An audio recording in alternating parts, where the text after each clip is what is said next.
বুলি আশা কৰিছোঁ। জয়তে মই আপোনালোকৰ চেনেলৰ থ্ৰুইদি আমি সমূহ অসমবাসী, ভাৰতবাসী, পৃথিৱীবাসীলৈ প্ৰণাম জনাইছোঁ।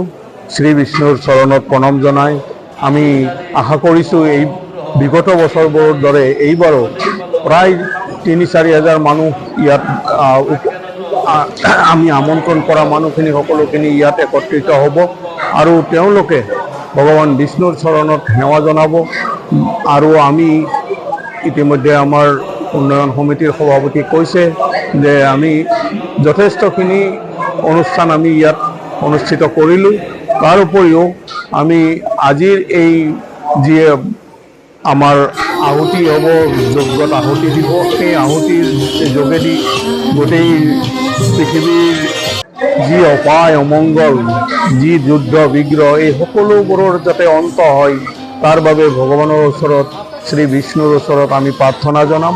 আৰু তাৰ যোগেদি গোটেই আমাৰ যিখিনি মানুহৰ যিটো উল্লাস, যিটো নিজৰ বিশ্বাস, সেই বিশ্বাসটো মানে ভগৱানৰ প্ৰতি ইমানেই বিশ্বাস যে ক'ব নোৱাৰা হৈ গৈছে মানুহ এই 4 দিনত।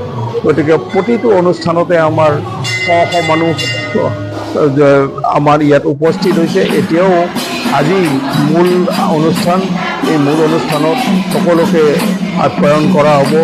আমাৰ মহিলাসকলে সুন্দৰভাৱে পিঠা পনা লাড়ু এইবিলাকৰে আমাৰ ৰাইজক আপ্যায়ন কৰিছে। আৰু তাৰপিছত দুপৰীয়া আমাৰ ভোগ বিতৰণ হ'ব। এই ভোগৰ মাজেদি সকলোৱে আত্মসন্তুষ্টি লাভ কৰিব বুলি আমি আশা ৰাখিছোঁ। আৰু ভৱিষ্যতেও আজি এয়া একবিংশতিত আমাৰ পূজা বিষ্ণু হোম, ইয়াৰ পিছত 4 বছৰ পিছতে আমাৰ আকৌ ৰূপালী জয়ন্তী আহি আছে। গতিকে সকলো ৰাইজে এই ৰূপালী জয়ন্তী বৰ্ষৰ বাবে আমি ধাৱমান হ'ম আৰু আটাইৰে সহায় সহযোগিতা কামনা কৰিম। ধন্যবাদ।